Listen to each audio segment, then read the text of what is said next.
90 రోజుల కోర్సు పూర్తి చేస్తే చాలు 100% ప్లేస్మెంట్ సపోర్ట్ తో సాఫ్ట్వేర్ జాబ్ మీ సొంతం. వెంటనే కోడ్ జ్ఞాన్ డెస్టినేషన్ ని సంప్రదించండి. నమస్కారం అనిల్ సింగ్ గారు. నమస్తే శిరీష. సార్, బేసిక్గా అంటే ఫ్యామిలీ మెంబర్స్లో ఇంట్లో ఉండే భార్య భర్తలకి సేవింగ్ అకౌంట్ అన్నది ఎంతవరకు ఇంపార్టెంట్?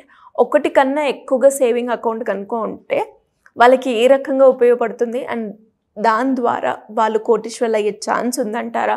అసలు సేవింగ్ అకౌంట్ ఒక మనిషికి ఎలా యూజ్ చేసుకుంటే కోటీశ్వర్లు అయ్యే ఛాన్స్ ఉందంటారు? ఇది కరెక్ట్. ఎందుకంటే కారణం ఉండాలి, అది కూడా సరైన కారణం ఉండాలి. ఏదైనా మనం చేయాలి అనుకుంటే దాని వెనకాల ఒక గట్టి నిర్ణయం ఉంటుంది ఫస్ట్ ఆఫ్ ఆల్. కానీ ఆ గట్టి నిర్ణయం వల్ల మనకు 100% రిజల్ట్ వస్తుందన్న గ్యారంటీ మనకు తెలియదు. కాబట్టి దానికోసం ఒక పకడ్బందీగా ప్లానింగ్ ఉండాలి. ఆ ప్లానింగ్నే మనం స్ట్రాటజీ అంటాం అన్నమాట. ఆ స్ట్రాటజీలో భాగంగా సేవింగ్స్ అకౌంట్ ఒక ఇండివిజువల్కి, అది భర్త లేదా భార్య, ఇద్దరికి కలుపుకొని టోటల్ అకౌంట్స్ ఎన్ని ఉండాలి, ఇండివిజువల్గా ఎన్ని అకౌంట్స్ ఉండాలి. అసలు దీనివల్ల మనం కోట్లాధికారి అవుతామా? మనకు కావాల్సింది అది. ఒక middle class family, lower middle class family మహా అంటే నెలకి మనం ఒక 20,000 జీతం సంపాదిస్తున్నాం. ఆ 20,000తో కనీసం ఫస్ట్ 1 crore ఒకవేళ మీరు రీచ్ అయ్యారనుకోండి, ఇక మీరు కోట్లాధికారే. దాని తర్వాత మీరు 99 కోట్లు సంపాదించుకోండి, 1,00,000 కోట్లు సంపాదించుకోండి, స్టిల్ యువర్ కోట్లాధికారి. ఓకేనా? సో ఫస్ట్ కోటికి మీరు రీచ్ అవ్వాలి అంటే నేను చెప్పినట్టుగా ఈ ఒక సీక్రెట్ విధానం మీ అందరికీ చెప్పబోతున్నాను. ఒక భార్య భర్త మధ్యలో ఎన్ని సేవింగ్స్ అకౌంట్ ఉంటే ఎలా మీ మనీని డైవర్ట్ చేసుకుంటూ ఎలా మీరు కోట్లాధికారి అవుతారు. ఓకేనా? Let's start. So husband, for example మనం అనుకుందాము, ఒక ఫ్యామిలీలో హస్బెండ్ సంపాదిస్తున్నారు, భార్య హౌస్ వైఫ్. మరి భార్యకి ఎందుకు సేవింగ్స్ అకౌంట్? మరి అక్కడే ఉంది మరి మెయిన్ డీటెయిల్ మీరు తెలుసుకోవాల్సింది. ఓకేనా?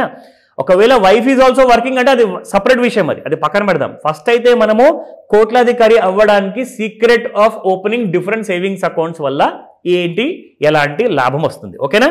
హస్బెండ్కి ఒక 2 సేవింగ్స్ అకౌంట్ ఓపెన్ చేసుకోవాలి, వైఫ్కి కూడా 2 సేవింగ్స్ అకౌంట్ ఓపెన్ చేయాలి.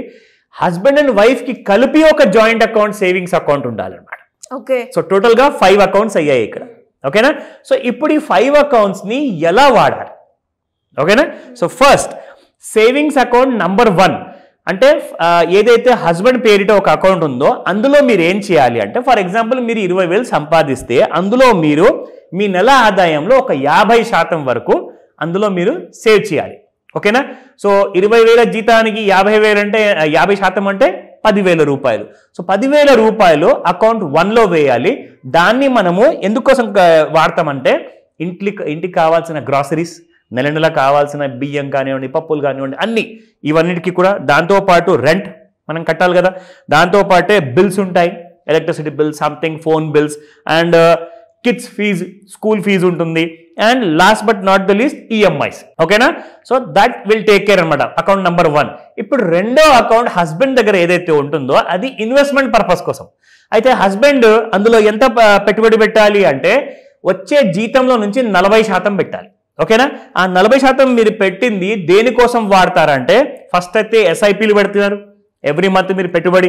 దాని తర్వాత లేదంటే ఎస్ఐపితో పాటే నేను స్టాక్స్ కూడా విడిగా కొంటానండి, అంటే మరీ ఎక్కువగా 1000-100 షేర్లు నేను కొనలేను, 1 కొంటాను, 10 కొంటాను, 5 కొంటాను, చిన్న పెట్టుబడి పెడతా.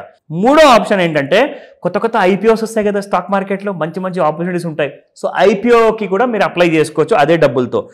అండ్ రియల్ ఎస్టేట్, మనం ఒక next down the line 10 years తర్వాత 15 years తర్వాత ఒక మంచి ప్లాట్ కొందాము, లేదంటే ఫ్లాట్ కొందాము. సో దానికోసం కూడా మీరు ఇందులోనే సేవింగ్ చేసుకోవచ్చు. సో ఈ అకౌంట్లో నుంచి నేను ఏవైతే పేర్లు చెప్పానో అందులో మీరు పేర్లు ఏదైనా మార్చుకోవచ్చు. లేదంటే రియల్ ఎస్టేట్ నాకు ఇంట్రెస్టెడ్ లేదు, ఆల్రెడీ నాకు ఇల్లు ఉంది, నేను ఇంకొక పెట్టుబడి ఆప్షన్ నేను ఎన్నుకోవచ్చా అంటే అఫ్ కోర్స్ ఎన్నుకోవచ్చు. బట్ నన్ను అడిగి మీరు చేస్తే, నాతో కలిసి మీరు చేస్తే మీకు కరెక్ట్గా 1 కోటి అన్న ఫిగర్కి ఎలా రీచ్ అవ్వాలో నేను హెల్ప్ చేయగలుగుతా. నా ఇప్పుడు హస్బెండ్ అండ్ వైఫ్ మధ్యలో జాయింట్ అకౌంట్ ఉంటుంది. సో జాయింట్ అకౌంట్ గురించి కూడా మీకు చెప్పాలి కదా, అది లాస్ట్లో చెప్తా. Now coming to the wife's first account. So వైఫ్కి మీరు 2 అకౌంట్లు ఓపెన్ చేసి ఇస్తున్నారు కదా సేవింగ్స్ అకౌంట్. అందులో మొట్టమొదటి అకౌంట్ సేవింగ్స్లో ఎక్స్పెన్సెస్ కోసం ఉంటుందన్నమాట. ఇందులో ఏంటంటే చిన్న ఎన్నో కైండ్ ఆఫ్ మిస్లేనియస్ ట్రావెల్స్ ఉంటాయి, అంటే గుడికి వెళ్ళి రావడం కానివ్వండి, సూపర్ మార్కెట్స్ వెళ్ళడం కానివ్వండి, ఆటో ఛార్జెస్, క్యాబ్ ఛార్జెస్ ఏదైనా ఉంటాయి. లేదంటే బండి ఉందంటే బండిలో పెట్రోల్ పోయాలి కదా, సో దానికోసం ఛార్జెస్ కోసం ఆ అకౌంట్లో ఉంటుంది. రెండోది ఏంటంటే మిస్లేనియస్ ఎక్స్పెన్సెస్. ఇప్పుడు నేను చెప్పాను కదా, మీరు షాప్కి వెళ్తారు, ఏదో కొంటారు, సో అవన్నీ చిన్న చిన్న ఖర్చులు అన్నీ కూడా ఈ అకౌంట్ నుంచే పోతాయన్నమాట. ఇది అకౌంట్ నెంబర్ 1 భార్య పేరిట. నా భార్య పేరు మీద మీరు రెండో అకౌంట్ కూడా ఓపెన్ చేశారు కాబట్టి అది కూడా పెట్టుబడి కోసమే. అందులో ఏం పెట్టుబడి పెడతారు మీరు? అఫ్కోర్స్ ఆడవాళ్ళకి చాలా ఇష్టమైంది బంగారం. సో మీరు గోల్డ్ మీరు కొనచ్చు కావాలంటే ఇందులో నుంచి, ఇదే అకౌంట్లో నుంచి. రెండోది వెండి వస్తువులు కొనొచ్చు, అంటే పట్టగొలుసులు కానివ్వండి, ఇంకా వేరే కానివ్వండి, ఇవన్నీ కూడా. Third option is term insurance, చాలా important. Fourth is health insurance, ఎలా మర్చిపోయాం మనం అసలు, ఓకేనా. దీని తర్వాత last but not the least emergency fund. ఇంట్లో ఎవరికైనా జ్వరాలు వస్తే, ఏదైనా ఎమర్జెన్సీ హెల్త్ ప్రాబ్లం వస్తే కావాలి కదండి ఫండ్.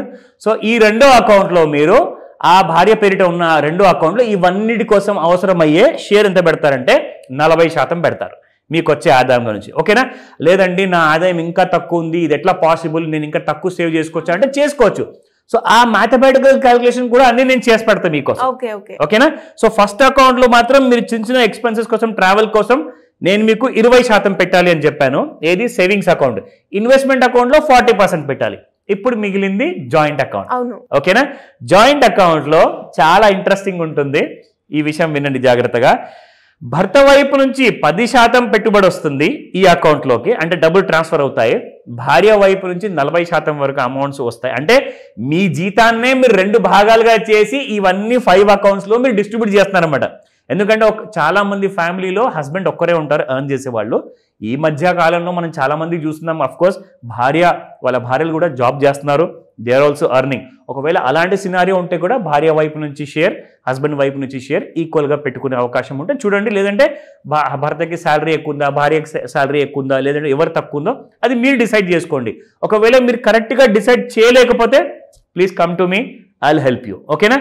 నా ఇప్పుడు ఇంట్రెస్టింగ్ వర్షన్ ఏంటంటే, జాయింట్ అకౌంట్ ఏదైతే భార్య పేరు మీద భర్త పేరు మీద ఉంటుందో ఇద్దరు కూడా సంతకం పెట్టండి చెల్లదు, ఓకేనా. మీరు డబ్బులు తీయాలి అంటే, వెయ్యాలి అంటే కూడా ఖచ్చితంగా ఇద్దరికి తెలిసి ఉండాలి. నా ఫస్ట్ ఆఫ్ ఆల్ ఇందులో నుంచి మీరు దేనికోసం వాడతారంటే, వెకేషన్స్. తిరుపతికి వెళ్దామా, లేదంటే కాశ్మీర్కి వెళ్దామా, లేదంటే అబ్రాడ్ హాలిడేకి వెళ్దామా, సో ఇవన్నీ కూడా మీరు డిస్కస్ చేసుకుంటారు కదా ఫ్యామిలీలో, దానికోసం వెకేషన్స్ పాయింట్ నెంబర్ 1. రెండోది వచ్చేసేసి మంచి సినిమా రిలీజ్ అయింది, మూవీకి వెళ్ళాలి, మూవీ వీకెండ్ ఎంటర్టైన్మెంట్ కోసం రెండో ఆప్షన్. మూడోది మంచి మంచి రెస్టారెంట్స్లో అప్పుడప్పుడు నెలకొకసారన్నా కనీసం మంచి ఫుడ్ తిందాం బయటికి వెళ్ళి, దానికోసం third option. Fourth shopping. Who doesn't want shopping? Of course భర్తలు చెప్పరు కానీ వాళ్ళకు కూడా ఇష్టమే, భార్యలు మాత్రం ఎప్పుడు చెప్తూ ఉంటారు ఆడవాళ్ళు. సో ఈ 5 కూడా మీరు కరెక్ట్గా ఫాలో అయ్యారనుకోండి, అఫ్ కోర్స్ ఖర్చుల విషయానికి వస్తే మీరు ఇంటికి కావాల్సిన అవసరమైన వస్తువులు కానివ్వండి, షాపింగ్ కానివ్వండి, జాయింట్ అకౌంట్ నుంచి కానివ్వండి, ఇవన్నీ మాత్రం తూచా తప్పకుండా ఫాలో అవుతారు. కానీ పెట్టుబడి సంగతి మీరు నిజంగానే నాకు సరిపోవట్లేదు అని ఇన్వెస్ట్మెంట్ అకౌంట్లో నుంచి మీరు డబ్బులు తీసారనుకోండి, మీరు జన్మలో కోట్లధికారి అవ్వలేరు, ఓకేనా. సో ఈ విషయం గుర్తుపెట్టుకోండి. And last but not the least ఏంటంటే, నా ఇంట్లో నా విధానం ఏంటంటే, ₹1 కూడా అకౌంట్లో నుంచి మైనస్ అయ్యే ముందు ఫస్ట్ ఆఫ్ ఆల్ నేను ఆ భార్యకి ఇన్ఫర్మేషన్ ఇచ్చిన తర్వాతే ఆ డబ్బులు మైనస్ అవుతాయి. ఒకవేళ నేను బయట ఉన్నాను, ఏదైనా ఎమర్జెన్సీ ఖర్చు చేశానంటే ఇమీడియట్గా మాది ఒక గ్రూప్ ఉందన్నమాట, మా ఫ్యామిలీ మెంబర్స్ది.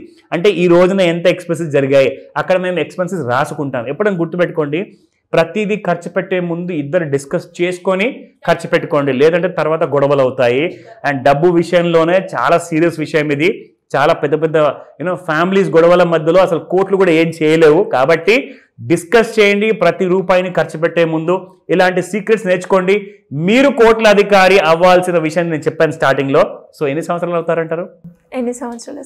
కనీసము మీరు తక్కువ అమౌంట్ పెట్టినా మీరు మినిమం 15 years లోపల, అంటే 10 to 15 years లోపల మొట్టమొదటి కోటికి మీరు చేరతారు. ఆ సీక్రెట్ నేను మీకు మాస్టర్ క్లాస్ నేర్పిస్తాను. డెఫినెట్గా సార్. అండ్ ₹1,00,00,000 సంపాదించాలి అనుకునే వాళ్ళే చాలామంది ఉన్నారు. బట్ అంటే వాళ్ళకు వచ్చిన జీతంలో కొంచెం దాన్ని నేను పెట్టుబడిగా పెట్టి కూడా నేను కోటీశ్వర్లు అవ్వాలి అనుకునే వాళ్ళకి డిఫరెంట్ మార్గాలు అయితే ఉన్నాయి. కాబట్టి అలా ఎవరికైనా నేను ఇన్వెస్ట్ చేయాలి, నాకు అసలు ఏం తెలీదు, బట్ ఒక రైట్ మార్గం గురించి చూస్తున్నాను కోటీశ్వర్లు అవ్వడానికి ఇప్పుడున్న ప్రజెంట్ సిచ్యువేషన్లో అనుకునే వాళ్ళు ఏ రకంగా మిమ్మల్ని అప్రోచ్ అయ్యే ఛాన్స్ ఉందంటారు? సింపుల్ అండి. At the comfort of your home or at your office కూర్చునేసి స్క్రీన్ పైన కనిపిస్తున్న నెంబర్ కాల్ చేయండి, లేదా వాట్సాప్ మెసేజ్ పెట్టండి. మీరు పెట్టాల్సిన ఎఫర్ట్ అలా ఇదే.